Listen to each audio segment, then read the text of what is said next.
Hello जय हिंद दोस्तों। हमारे यूट्यूब चैनल पे आप सभी का हार्दिक स्वागत है। आज हम ईवीएस के अपने सेकंड वीडियो में क्लास फोर्थ के एनसीईआरटी का डिस्कस करेंगे। क्योंकि इसमें कंटेंट ज़्यादा था इसलिए मैंने इसको दो पार्ट में कवर किया हुआ है। तो क्लास फोर्थ के एनसीईआरटी का ये फर्स्ट पार्ट है। आइए हम देखते हैं।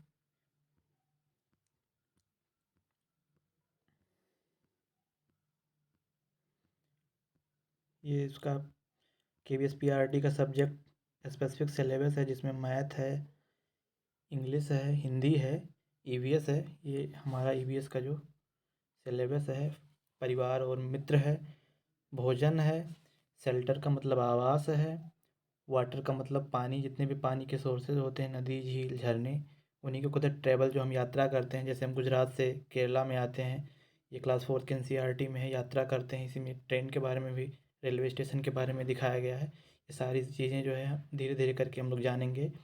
और मेरा इसमें जो सिलेबस का अंतिम जो टॉपिक है, थिंग्स मेक एंड डू, वस्तुएं जो हम बनाते और करते हैं यानी जो खाते पीते हैं, उसी से संबंधित है। तो आज आइए हम लोग जानेंगे। जैसा कि हमने पिछले अपने वीडियो में पढ़ा था कि असम में जो है बाढ़ काफ़ी आता है। वहाँ पे नदियाँ और ये छोटे छोटे गड्ढे टाइप के या नाले ज़्यादा होते हैं। तो जो मेरा पहला क्लास फोर्थ एनसीईआरटी के जो पहला टॉपिक, पहला चैप्टर है, उसमें जो है बच्चों के स्कूल के बारे में बताया गया कि वो स्कूल जाते हैं कैसे कैसे।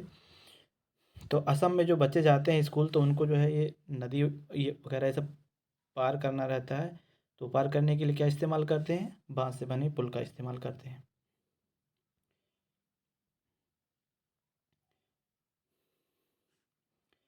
ये असम में क्या करते हैं बच्चे? बांस से बने पुल का इस्तेमाल करते हैं जाने के लिए। वो चीज़ें हम आपको आगे पिक्चर के माध्यम से दिखाएंगे। और ये ट्रॉली का इस्तेमाल कहाँ करते हैं? ट्रॉली जो लकड़ी का बना जो ट्रॉली होता है, ये बच्चे उसी ट्रॉली में जो है बैठ के, जैसे आजकल रोपवे चलता है, ये जैसे वाराणसी में रोपवे है। हम अभी मध्य प्रदेश में भी गए थे, वहाँ भी हमने एक देखा था। वहाँ भी रोपवे का सिस्टम है, तो रोपवे की तरह होता है, लेकिन वो काफ़ी पहले है। ये वहाँ लकड़ी से बना झूला होता है लद्दाख में, जिसको ट्रॉली बोलते हैं। उसमें 4-5 बच्चे जो है बैठ जाते हैं और नदी को इस पार से उस पार क्रॉस कर जाते हैं। ये चीज़ें बच्चे अपने विद्यालय जाते समय इस्तेमाल करते हैं। और ये बल्लम कहाँ पे यूज होता है? बल्लम जो है केरला में यूज होता है।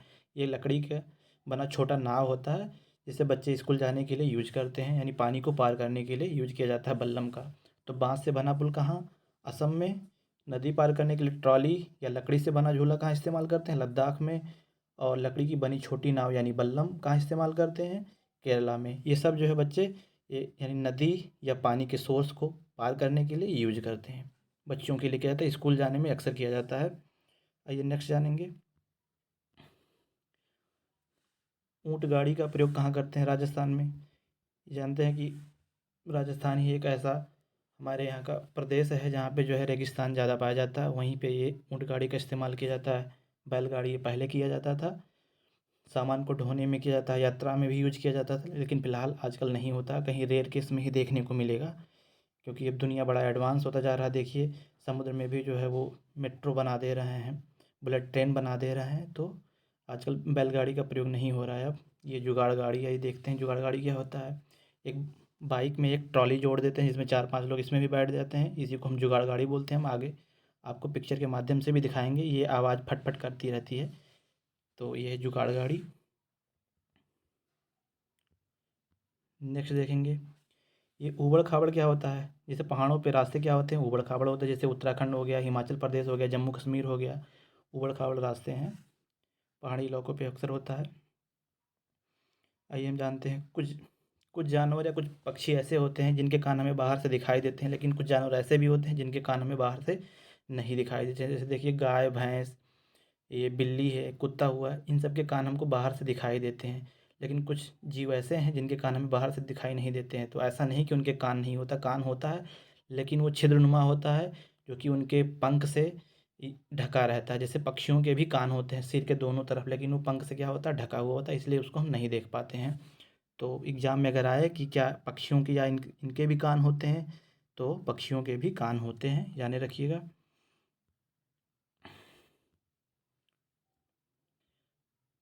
देखिए कुछ के कान हमको बाहर से दिख जाते हैं, जैसे कि यहाँ पे देखिए हिरन, गाय, भैंस, जिराफ, बाघ इनके दिख जाते हैं, लेकिन कुछ के कान हमें बाहर से नहीं दिखाई। जैसे देखिए मेंढक, मछली, चींटी, कौवा, गौरैया, सांप। अक्सर सब लोग कहते हैं कि सांप के कान नहीं होता, लेकिन ये छिद्र होता है जो कि सिर के दोनों तरफ होता है, छोटा छोटा होता है, जिसको हम बाहर से नहीं देख पाते हैं, लेकिन ये ये उनका कान माना जाता है। इसी की सहायता से ये लोग सुनते हैं। नेक्स्ट देखते हैं। ये लिजर्ड के बारे में था। लिजर्ड को छिपकली बोलते हैं सामान्यतः। और लिजर्ड में भी कई प्रजातियां पाई जाती हैं, तो उसमें कुछ प्रजातियां ऐसी भी हैं जो बच्चे देती हैं, और कुछ प्रजाति अधिकतर प्रजातियां तो यही हैं कि जो अंडे देती हैं। तो उसमें था तो मैंने मेंशन कर दिया था ऐसे। और कुत्ते के बारे में ये कहा जाता है कि कुत्ता जो है दिन में ही सोता, रात में नहीं सोता, यानी दिन में लगभग 5 से 6 घंटा ये सोता है। अक्सर हम लोग देखते हैं रात में कुत्ते अक्सर जगा करते हैं, ज़रा सा भी कहीं पे देखो तुरंत जग जाते हैं। तो ये कुत्ते के बारे में है कि लगभग दिन में 5 से 6 घंटा सोते हैं। ठीक है। छिपकली और मगरमच्छ के भी दो छोटे छोटे जो है छिद्रनुमा कान होते हैं।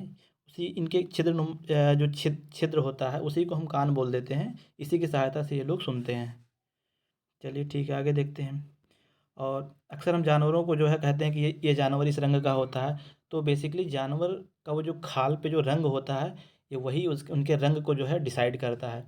तो जानवरों की खाल पे बने जो डिजाइन होते हैं उनके शरीर पर, वही उनके रंग का कारण होता है। यानी जो शरीर पर बाल होते हैं, जैसे देखिए शेर शेर का रंग कुछ ऐसे काला रहता है, लाल रहता है, इस तरह से रहता है। तो क्यों रहता है? वो उनके शरीर पर बाल होने के कारण होता है। ठीक है, आगे चलते हैं। हाथी के भी खाल होते हैं, ध्यान रखिएगा। खाल पर इनके बाल होते हैं। इसे हमको बाहर से देखने में अक्सर लगता है कि हाथी के खाल पर बाल नहीं होता, लेकिन इनके खाल पर भी बाल होता है। आगे देखेंगे। अब इसमें देखिए हम कैसे इनके बारे में डिफरेंस करेंगे कि कुछ जानवर के कान हमको बाहर से दिख जाते हैं, कुछ के नहीं दिखते हैं। तो अक्सर जितने भी मैमल्स होते हैं या स्तनधारी होते हैं उनके कान हमको बाहर से दिख जाते हैं। और इनके कान बाहर दिखने में ये भी है कि ये मैमल्स होते हैं तो बच्चे देंगे, स्वाभाविक सी बात है। और इनके खाल पर बाल भी होगा, और वही इनके कलर को जो है डिसाइड करेगा। और कुछ जीव ऐसे भी होते हैं, जीव पक्षी होते हैं जिनके कान हमको बाहर से नहीं दिखाई देते हैं। तो जिनके कान हमें बाहर से नहीं दिखाई देते, उनकी खास विशेषता ये है कि उनके खाल नहीं होते हैं। ठीक है, यानी खाल पे उनका बाल नहीं होता है, और वो अंडे देते हैं अक्सर। तो इसमें बेसिक दो डिफरेंस है। जिनके कान हमको बाहर से दिखाई दे देते हैं उनके खाल पर बाल होगा, और वो बच्चे भी देंगे। जिनका नहीं दिखाई देगा वो जाने रहिएगा कि वो क्या करते हैं, अंडे देते हैं और उनके खाल नहीं होते हैं। उनके यानी खाल पे बाल वो सब नहीं होता है। आइए हम हाथी के बारे में जो है कुछ महत्वपूर्ण चीज़ों को जानते हैं। ये एग्जाम की दृष्टि से काफ़ी महत्वपूर्ण है, क्योंकि एग्जाम में हमारे पॉइंट पॉइंट करके इसे दे देता है। उसमें हमको ऑप्शन दे देगा, पहला दूसरा, दूसरा तीसरा, पहला दूसरा तीसरा चौथा, या इनमें से कोई नहीं, ऐसे कुछ करके दे देता है। अब कुछ ऑप्शन केवीएस जो है अपने मॉक में इस तरह से पूछने लगा है, तो ध्यान रखिएगा। पॉइंट टू पॉइंट हमें कवर करना है, क्योंकि अगर एक भी पॉइंट नहीं आता तो उस क्वेश्चन को ज़्यादा चांस है कि वो गलत ही हो जाए। तो हाथी के बारे में कुछ महत्वपूर्ण चीज़ों को हम जानेंगे कि क्या होता है। देखिए हाथी के बारे में ये चीज़ें तो अक्सर जो सीटेट वाले स्टूडेंट हैं उनको सभी को पता है, क्योंकि सीटेट के थ्रू ही हम केबीएस दे रहे हैं। तो ये सामान्य सी चीज़ें हैं, लेकिन एक बार हम देख लेते हैं कि क्या क्या पॉइंट होता है। तो हाथी दिन में 100 किलोग्राम से भी ज़्यादा पत्ते झाड़ियाँ खा जाता है। यानी इनके पास क्षमता ज़्यादा होती है खाने की, क्योंकि इनका भारी शरीर होता है, भारी भरकम होते हैं ये। और ऐसा भी कहा जाता है कि हाथी बहुत कम आराम करता है। ये माना जाता है कि लगभग 2-4 घंटे ही पूरे दिन में हाथी सोता है, बाकी समय वो जागता ही रहता है। और चूँकि हाथी की जो चमड़ी होती है वो काफ़ी मोटी होती है, इसलिए हाथी को पानी और कीचड़ में खेलना काफ़ी पसंद होता है। इससे इनकी शरीर को जो है ठंडक मिलती है। आगे देखते हैं। इनके जो कान होते हैं वो पंखे की तरह होते हैं। जब इनको गर्मी का आभास होता है तो अपने पंखों को जो है हिलाकर हवा करते हैं। ये ध्यान रखिएगा, क्योंकि मोटी चमड़ी होने के कारण इनको काफ़ी गर्मी लगती है, जिसी के कारण जो है ये कीचड़ में नहाना, पानी में नहाना, और अपने कान को काफ़ी हिलाना। कान भी इनका काफ़ी बड़ा बड़ा होता है, वो पंखे की तरह ही कान होता है। आगे देखेंगे। ये भी कहा जाता है कि हाथी का जो बच्चा होता है, क्योंकि हाथी ही काफ़ी भारी भरकम होती है, तो हाथी के जो बच्चे 3 महीने का बच्चे का वजन 200 किलोग्राम होता है। मात्र 3 महीने के बच्चे का वजन कितना होता है? 200 किलोग्राम होता है। इनके जो छोटे बच्चे होते हैं जो मेल वाले, जैसे इस किताब में था, वो छोटा बच्चा था हाथी 3 महीने का, उसका नाम किताब में रखा गया था नंदू, छोटा बच्चा। इसको थोड़ा और सही कर लेंगे। यानी कि हाथी के जो 3 महीने के बच्चे होते हैं इनका वजन कितना होता है? लगभग 200 किलोग्राम होता है, या इसी के आसपास होता है। और हाथी की खास विशेषता यह भी होती है कि हाथी को झुंड में रहना काफ़ी पसंद होता है। और इनके झुंड में क्या होता है कि हथनियाँ और बच्चे ही रहते हैं। इनके झुंड में क्या होता है, हथनियाँ रहती हैं और बच्चे ही रहते हैं। इनके झुंड में हाथी मेल वाला वो नहीं रहता, क्योंकि वो 14-15 साल की उम्र में इनके जो है ग्रुप को अपने छोड़ देता है। वो केवल कौन रहता है, हथनियाँ और बच्चे रहते हैं। नेक्स्ट देखेंगे। और इसमें एक खास बात ये भी है, आगे देखेंगे, नेक्स्ट स्लाइड में कर लेते हैं, थोड़ा और क्लियर रहेगा उसमें। हाँ, तो हमने देखा कि इनके झुंड में कौन कौन रहता है, हथनियाँ रहती हैं और बच्चे ही रहते हैं। और ये भी कहा जाता है कि इनके झुंड की जो सबसे बुजुर्ग हथनी रहती है वही पूरे झुंड की नेता होती है, सारे डिसीजन वही लेती है, वही अपने ग्रुप का जो है नेतृत्व करती है, यानी लीडरशिप करती है वही, वो एक लीडर होती है।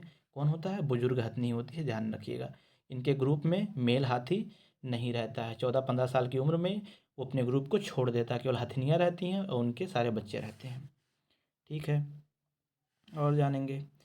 और ये भी कहा जाता है कि एक झुंड में लगभग 10 से 12 हथनियाँ रहती हैं, जो फीमेल हाथी होती है। यानी एक झुंड में 10 से 12 हथनियाँ रहती है और उन्हीं के बच्चे रहते हैं खाली।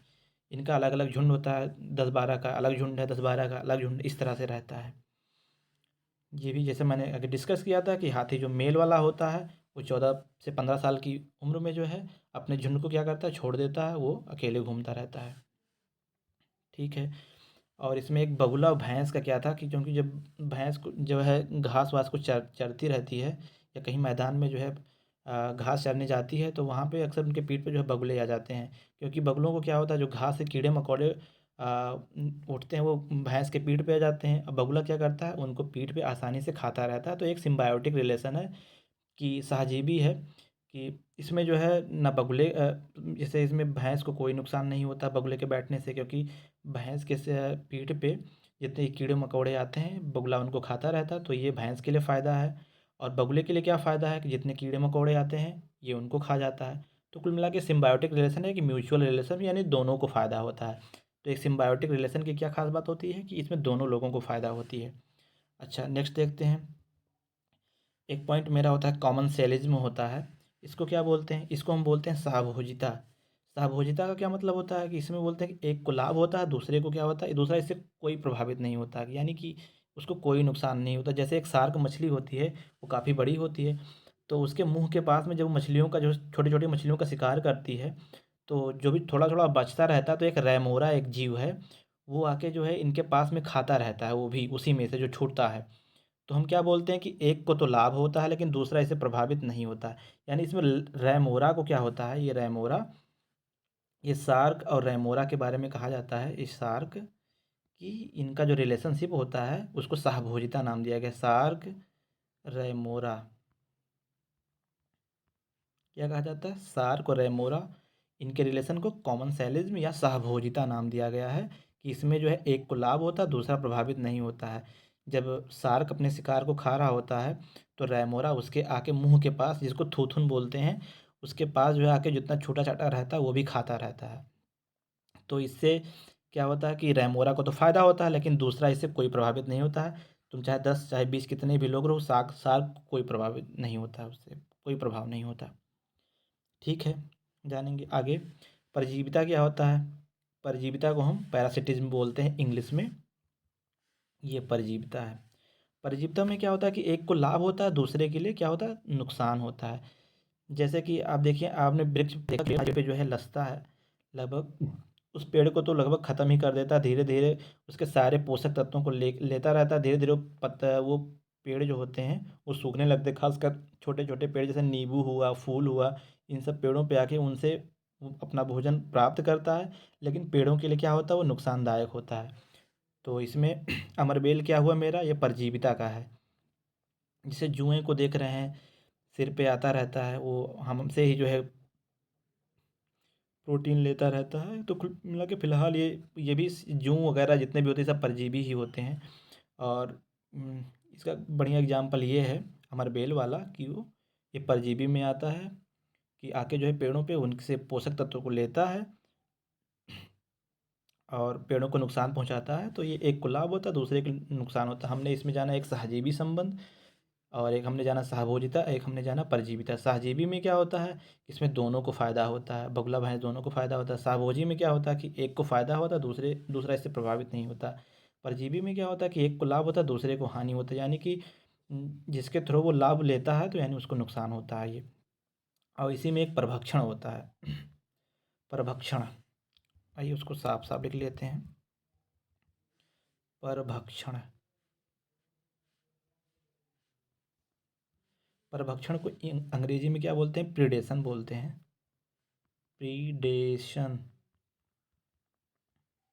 PREDATION, प्रीडेशन बोलते हैं इसको। वो क्या बोलते हैं, भक्षण बोलते हैं। तो भक्षण में क्या होता है कि इसमें पूरी तरह से एक को नुकसान ही ख़त्म ही हो जाता है। जैसे देखिए बाघ है, अगर जितने भी चाहे वो ऊँट हुआ उसको खा लेता है, जैसे सॉरी ऊँट नहीं, जैसे जो जंगल में हिरन होता है, बाघ आके हिरन को खा जाता है, तो हिरन का तो पूरी तरह से इसमें यानी कि एक जो होता है वो पूरी तरह से उस चीज़ को ख़त्म ही कर देता है। तो इसको क्या बोलते हैं, प्रिडेशन में आता है, ये प्रभक्षण होता है, जिसको खा के ख़त्म ही कर देता है उसका। तो इसमें पूरी तरह से एक लाभ एकदम, इसमें क्या होता है कि एक जो होता है वो पूरी तरह से प्रभावित होता है, एकदम ख़त्म ही हो जाता है। तो ये प्रिडेशन है। तो ये था कुछ सहजीवी संबंध, सहभोजिता था, परजीविता था और प्रिडेशन था। हाथी की एक खास विशेषता ये भी होता है कि अपने साथियों में अगर कोई भी इनको समस्या आती है तो सब मिलके जो है उसका हल ढूंढते हैं। यानी हाथी जब भी इनको परेशानी होती है तो सारे हाथी मिलके एक दूसरे का मदद करते हैं और एक दूसरे के बच्चों का देखभाल भी करते हैं। हाथियों के बारे में खास विशेषता है। ये हाथी के बारे में तो काफ़ी इंपॉर्टेंट, क्योंकि पॉइंट टू पॉइंट हमें जानना होगा तभी हम इसे क्वेश्चन को कर सकते हैं। नहीं ज़रा सा भी एक पॉइंट दे दिया उसमें नहीं पता है तब वो लगभग गल जाता है। आगे देखते हैं। खिजड़ली गांव जो कि वृक्ष बचाओ आंदोलन से संबंधित है, राजस्थान के जोधपुर में ये है। वहाँ जो कि इस गांव का नाम जो है खिजड़ी वृक्ष के नाम पे ही पड़ा था। अमृता देवी, वहाँ पे एक कहानी ऐसा कहा जाता है कि जब अमृता जब छोटी थी तो पेड़ों से उसको काफ़ी लगाव था। वो पेड़ों के साथ जाके वहाँ उसके छाँव में जो है बैठती थी, उनसे बातें भी करती थी। धीरे धीरे वो पेड़ भी बड़े होते गए, वो भी बड़ी हुई। और एक टाइम ऐसा आया कि वहाँ के जो राजा थे उन्होंने पेड़ों को काटने के लिए आदेश दिया उनको, क्योंकि उससे कुछ निर्माण कार्य में उसका यूज करना था पेड़ों को। तो इन लोगों ने जो है विरोध किया। अमृता उस पेड़ से लिपट गई, उसके पैर में भी कुल्हाड़ी मारे, वो नीचे तो गिरी लेकिन उन्होंने वो पेड़ से जो है हटी नहीं, वो पेड़ पेड़ से लिपटी रही। इस चीज़ को देख के वहाँ के आसपास के लोग सभी जंगल को यानी पेड़ को बचाने के लिए दौड़े, सब लोग पेड़ों से चिपक गए। लेकिन राजा का आदेश था, अगर वो लोग जो है राजा को अगर फॉलो नहीं करते तो वो शायद जो है मार दिए जाते। तो उनको तो राजा का आज्ञा मानना ही था। तो कि राजा से हमें डांट ना पड़े, तो उन सभी लोगों ने जो है क्या है लगभग 300 लोगों को मार दिया था, वो पेड़ से जो चिपके हुए थे। तो वो काफ़ी एक बहुत बड़ा जो है वो था। खिजड़ी गांव में, जोधपुर राजस्थान में पड़ता है। तो एक खिजड़ी वृक्ष होता है, ये काफ़ी महत्वपूर्ण वृक्ष होता है। ये खिजड़ी को जो है राजस्थान का राजकीय वृक्ष भी घोषित किया गया है। तो आइए जानते हैं ये अमृता देवी। अमृता देवी के नाम से हम लोग जान ही रहे हैं। अमृता देवी ये कभी कभी ये पूछ लेता है कि जो खिचड़ी गांव हुआ था, खिचड़ी गांव में जो वृक्ष बचाओ आंदोलन हुआ तो वहाँ पे किस ग्रुप की महिलाएं थीं, तो बिश्नोई समुदाय की महिलाएं थीं, ये ध्यान रखेंगे। अमृता देवी इसमें खास नाम है, बाकी बहुत सारे लोग थे। इसमें लगभग ये कहा जाता है कि लगभग 300 लोगों की जानें गई थी। ये क्या है कि ये रेगिस्तान में ही पाया जाता है और रेगिस्तान में पाए जाने के बावजूद भी क्या होता है, हरा भरा होता है। छायादार वृक्ष है, ये औषधीय वृक्ष है, इसकी छाल से दवाएं भी बनती है, तो काफ़ी महत्वपूर्ण वृक्ष है। इसीलिए वहाँ की गवर्नमेंट ने इसको वहाँ का राजकीय वृक्ष घोषित किया हुआ है खिजड़ी। इसके बारे में और हम डिटेल से में जानेंगे नीचे कि क्या है कैसे है। ये देखिए, तो खिजड़ी वृक्ष जो है कहाँ, ये देखिए इसके बारे में एक महत्वपूर्ण पॉइंट ये है कि रेगिस्तान इलाके में सबसे ज़्यादा ये क्या पाया जाता है, खिचड़ी पाया जाता है। रेगिस्तानी इलाके में ज़्यादा पाया जाता है। इसको जो है पानी ज़्यादा नहीं चाहिए, यानी कुछ पौधे ऐसे होते हैं जिनको पानी चाहिए। अगर ये इसको पानी ज़्यादा चाहिए हुई होती तो ये रेगिस्तान में तो उगता ही नहीं या बड़ा ही नहीं होता, फलता फूलता ही नहीं। तो ये रेगिस्तान इलाके में ज़्यादा होते हैं, इनको पानी ज़्यादा ज़रूरत नहीं होती और इसका जो छाल होता है वो दवा के काम में आता है। और इस ये एक लकड़ी की एक खास विशेषता होती है कि इसमें कीड़े नहीं लगते हैं। नेक्स्ट पॉइंट है, इसके पेड़ की फलियों की सब्जी बनती है। आम के आम, गुठलियों के भी दाम। पेड़ के जो फल लगते हैं यानी इसके देखिए छाल छाल से दवा बने, इसमें कीड़े ना लगे, पेड़ की फलियों की सब्जी बने और वहाँ के जो पत्ते होते हैं, बड़े बड़े पत्ते होते हैं, वहाँ के जानवर जो है इसको खाते हैं। और काफ़ी छायादार भी वृक्ष होता है, लोग इसके नीचे बैठते भी हैं छाँव के लिए। नेक्स्ट देखते हैं। ये बोचाहा गांव है जो मुजफ्फरनगर ज़िला में एक मधुमक्खी पालन के लिए काफ़ी फेमस था, तो इसलिए मैंने यहाँ पे मेंशन कर दिया। अगर कभी पूछता है कि बोचाहा गांव कहाँ है, तो मुजफ्फरनगर ज़िला में पड़ता है, बिहार में है, मधुमक्खी पालन के लिए काफ़ी फेमस है। नेक्स्ट देखेंगे आरटीई एक्ट क्या होता है। हमारा राइट टू एजुकेशन बोलते हैं। ये हमारा कब आया था? 2009 में आया था कि शिक्षा के लिए सभी का अधिकार क्या है, जितने भी जो एक अनिवार्य जो शिक्षा है सभी को दी जाए, तो वही है ये। 26 अगस्त 2009 को ये पारित हुआ था। और ये 1 अप्रैल 2010 से क्या हुआ था, पूरे भारतवर्ष में लागू हो गया था। सबसे पहले कब लागू, कहाँ लागू हुआ था? उत्तर प्रदेश में लागू हुआ था। कभी ऐसा पूछे कि आरटी एक्ट 2009 कब लागू हुआ था? 1 अप्रैल 2010 में लागू हुआ था। किस जगह पहली बार लागू हुआ था? तो उत्तर प्रदेश में लागू हुआ था। किस ग्रुप के बच्चों के लिए लागू हुआ था? 6 से 14 वर्ष को वर्ष के बच्चों के लिए अनिवार्य निःशुल्क शिक्षा का प्रावधान किया गया था कि ये बच्चों का मौलिक अधिकार है। ये आर्टिकल 20A ये चीज़ें मेंशन है, शिक्षा का अधिकार। ये 21 ये इसमें ए का क्लास कब जोड़ा गया था? 86वां संविधान संशोधन 2002 में जोड़ा गया था। और उसी में ये चीज़ें मेंशन है, जो बच्चों का मौलिक अधिकार होता है 6 से 14 वर्ष के बच्चों को, कि अनिवार्य और निःशुल्क शिक्षा पाने का। ठीक है, आगे देखते हैं। मधुमक्खी पालन के बारे में भी देख लेते हैं, काफ़ी महत्वपूर्ण ये भी। जिस प्रकार से हाथी के बारे में ये इस पेपर के लिए काफ़ी महत्वपूर्ण होता है, ठीक इसी प्रकार से मधुमक्खी पालन भी काफ़ी इम्पोर्टेंट होता है। ठीक है, ये मधुमक्खी पालन के लिए मुजफ्फरनगर का जो ज़िला है बिहार का, काफ़ी फेमस है। मधुमक्खियों को जो है लीची के पेड़ काफ़ी लुभाते हैं, उनके रस जो होते हैं इनको काफ़ी पसंद होते हैं। मधुमक्खी पालन के लिए सबसे बढ़िया जो समय रहता है वो अक्टूबर से दिसंबर माह का रहता है। ठीक है, इसी माह में मधुमक्खियाँ अंडे देती हैं छत्ते में। इसमें मधुमक्खी पालन के लिए दो तीन चीज़ें काफ़ी ज़रूरत होती है, जैसे कि इसमें बक्से होते हैं, चीनी के मीठे घोल होते हैं, और छत्ते को साफ़ करने के लिए कुछ दवाइयों का भी प्रयोग किया जाता है। लीची के फूल कब खिलते हैं? फरवरी में ही खिलते हैं। लीची के फूल मधुमक्खियों से काफ़ी जो है इम्पोर्टेंट है, इनको ध्यान रखिएगा। आइए हम मधुमक्खी इसमें छत्ते के बारे में और डिटेल देखते हैं कि छत्ते के बारे में क्या क्या होता है। ये देखिए छत्ते के बारे में जान लेते हैं। छत्ता, इसमें क्या होता है कि छत्ते में जो है एक रानी मक्खी होती है जो अंडे देती है। रानी मक्खी क्या करती है? अंडे देती है। कुछ इसमें नर मक्खियाँ भी रहती हैं, और कुछ क्या होता है, काम करने वाली मक्खियाँ होती हैं। इसमें नर मक्खी का कोई खास रोल नहीं होता, ज़्यादा काम इसमें ये काम करने वाली मक्खियाँ ही करती है। दिन भर काम करती रहती हैं। ये शहद को जो है ढूंढ के लाती हैं। ये शहद शहद शहद के लिए फूलों का रस ढूंढती हैं कि कहाँ पे शहद हमको मिलेगा, वहाँ से रस ढूंढेंगी। और जब इनको मिल जाता है तो एक विशेष प्रकार का जो है आवाज़ करती हैं, नाच करती हैं, जिससे और मधुमक्खियों को पता चल जाता है। और सारी मधुमक्खियाँ जो है, जितनी काम करने वाली मधुमक्खियाँ हैं, इसके पास आ जाती हैं। इसके रस को निकाल के छत्ते में ले जाके शहद बनाती हैं। तो रस को निकालना और रस से शहद बनाना और छत्ता बनाना और बच्चे बच्चे पालना, ये सारा काम कौन करता है? ये जो काम करने वाली मक्खी ही वो होती है, यही काम करती है। जो नर मक्खी होती है इसका कोई खास रोल नहीं होता है। रानी मक्खी क्या करती है? ये अंडे देने का काम करती है। नेक्स्ट देखेंगे।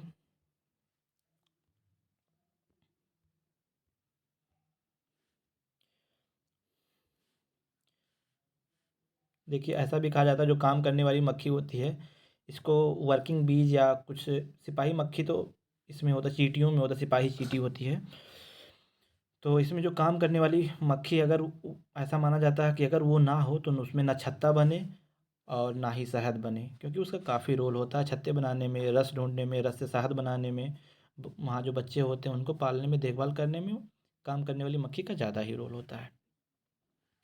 और इसमें नर मक्खी के छत्ते के लिए कुछ खास काम नहीं होता, जैसा कि मैंने आगे डिस्कस ही किया था। आगे देखते हैं चींटियों के बारे में क्या विशेषता है। ये वीडियो कुछ क्योंकि इसमें कंटेंट ज़्यादा था इसलिए मैंने इसको जो है 2 पार्ट में कवर किया हुआ है। आज हम ये चींटी के बारे में ले लेते हैं, फिर इसके बाद नेक्स्ट टॉपिक में जो है नेक्स्ट वीडियो में अपने क्या करेंगे, इससे आगे का कंटेंट हम ऐड कर लेंगे। चींटियों के बारे में एक खास विशेषता ये भी है कि जिस प्रकार से मधुमक्खी झुंड में रहती है, चींटियाँ भी क्या करती हैं? समूह में रहती हैं। इसमें जैसे उसमें मधुमक्खी जो है क्या करती थी, मधुमक्खियों में छत्ते बनाने में रानी चींटी क्या करती है? अंडे देती है। ठीक इसी प्रकार रानी मधुमक्खी वहाँ अंडे देते हैं, ठीक है। यहाँ रानी चींटी क्या करती है, ये भी अंडे देती है। इसमें सिपाही चींटी होती है, वो क्या करती है, वो जो इनका जो बिल बनता है जिसमें ये लोग रहती हैं, उसका क्या करती है, ध्यान रखती है सिपाही चींटी। आगे देखेंगे उसमें काम करने वाली मधुमक्खी रहती थी, इसमें काम करने वाली चींटियाँ क्या करती हैं, भोजन को ढूंढ कर लाती थी। उसमें काम करने वाली जो मधुमक्खियाँ थी वो रस को ढूंढती थी, छत्ता बनाती थी, बच्चे पालती थी, रस से जो है क्या करती, शहद बनाती थी उनका। तो काम करने वाली मक्खी, काम करने वाली चींटी, इनका काफ़ी ही रोल है। यहाँ भी देखिए भोजन ढूंढ कर लाती है। और एग्ज़ाम में अभी हमने केबीएस का एक दिया था, उसमें भी पूछा था कि कौन से ऐसे जो जीव हैं कि या जो कौन से ऐसे कीट वर्ग हैं जो कि समूह में रहना पसंद करते हैं। तो मधुमक्खी है, चींटियाँ हैं, तो उसमें एक था कि दीमक। ये दीमक को भी इम्पॉर्टेंट है, ध्यान रखिएगा, क्योंकि ये भी पूछ लेता है। और ततैया, ये सब क्या है, 3-4 चीज़ें होती हैं जो समूह में रहना पसंद करती हैं। क्वेश्चन ऐसे देता है कि कौन से ऐसे कीट हैं कि जो समूह में नहीं रहते हैं, तो उसमें कोई चौथा ऑप्शन दे दिया जाएगा। जैसे चींटियाँ दे दिया गया, दीमक दे दिया गया, ततैया दे दिया और मधुमक्खी दे दिया। तो ये सब क्या करते हैं, समूह में रहते हैं। जो और ऑप्शन होगा वो गलत माना जाएगा। ये ध्यान रखिएगा, क्योंकि दीमक भी क्या करता है, समूह में रहना पसंद करता है, ये भी ध्यान रखिएगा। क्योंकि अक्सर लोग लगा देते हैं कि दीमक को नहीं जानते, दीमक जो पेड़ ओड़ में लग जाते हैं तो पेड़ को खोखला कर देते हैं, उसी को दीमक बोलते हैं। नेक्स्ट देखते हैं।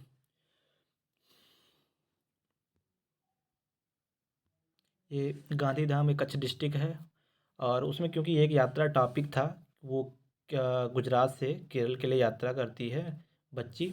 तो पहले गांधीधाम गुजरात से सफ़र करती है, स्टार्ट करती है गांधीधाम, ये कच्छ ज़िला में पड़ता है। स्टेशन है वलसाड़, ये भी गुजरात में ही पड़ता है। और वहाँ का जो ये फेमस जो भोजन है, ये ढोकला चटनी, नींबू वाले चावल, ये मिठाई, वो गुजरात के काफ़ी फेमस है। तो ये ध्यान रखिएगा, ढोकला चटनी नींबू वाले चावल गुजरात का फेमस है। और वहाँ ये एक बटाटा वड़ा, ये देखिए बटाटा वड़ा कहाँ का फेमस है, बटाटा वड़ा। और ये पूरी साग कहाँ का फेमस है, वलसाड का। वलसाड कहाँ पे, ये भी गुजरात में ही है। तो ये सब सारी चीज़ें हैं, ये चीज़ हम खुद भी इन सब चीज़ों को पढ़ते हैं, तो इसलिए हम नोट्स में कवर कर देते हैं। इसमें एक एक पॉइंट मैंने कवर किया हुआ, आपको एक्स्ट्रा जो है नहीं पढ़नी पड़ेगी एनसीईआरटी, आप इसको केवल कवर कर लीजिए, आपका पूरा हो जाएगा। और हम धीरे धीरे आगे चल के सारी चीज़ों को भी पढ़ेंगे। तो आज हम अपने वीडियो को यहीं पे स्टॉप करते हैं। आगे वाले वीडियो में हम इससे आगे का जो कंटेंट है उसको कवर करेंगे। अगर इसमें कोई गलती हो जाती है तो उसके लिए हम क्षमा मांगते हैं आपसे। उसको ध्यान रखिएगा, इसको 1-2 बार रिवाइज़ करेंगे तो धीरे धीरे आपका जो है सब कवर होता रहेगा। कोई ख़ास नहीं, 1-2 बार पढ़ लेंगे। नोट्स बनाने की मन कहेगा तो बनाइएगा, नहीं तो कोई दिक्कत नहीं, 1-2 बार देख लीजिएगा, हो जाएगा। और आगे भी कंटेंट है, उसको हम आगे देखेंगे। अगर अगर हमें कुछ और भी सही करना होगा तो ज़रूरत होती है तो अगर आप कमेंट करेंगे तो उस हिसाब से हम अपने आप को इसमें सही भी कर लेंगे। स्पीड ज़्यादा होगी तो वो भी हमको बता दीजिएगा। और भी चीज़ों की अगर कोई दिक्कत होता है इसमें तो आप हमको बताते रहेंगे, हम उसमें सुधार करते रहेंगे, क्योंकि हम भी अभी नए नए हैं, अभी सीख रहे हैं, आप लोगों से ही सीख रहे हैं, केवल डिस्कशन कर रहे हैं। तो ठीक है, अपने वीडियो को यहीं पे जो है स्टॉप कर रहे हैं। आप लोग अपना ध्यान रखिएगा, पढ़िएगा बढ़िया से, क्योंकि केबीएस का एग्ज़ाम जो है ऐसा माना जा रहा है कि मार्च में होगा, मार्च लास्ट में। तो तब तक के लिए जो है अपने आप को प्रिपरेशन करिए, प्रैक्टिस करिए बढ़िया से, और इसको देखते रहिए। ठीक है, जय हिंद।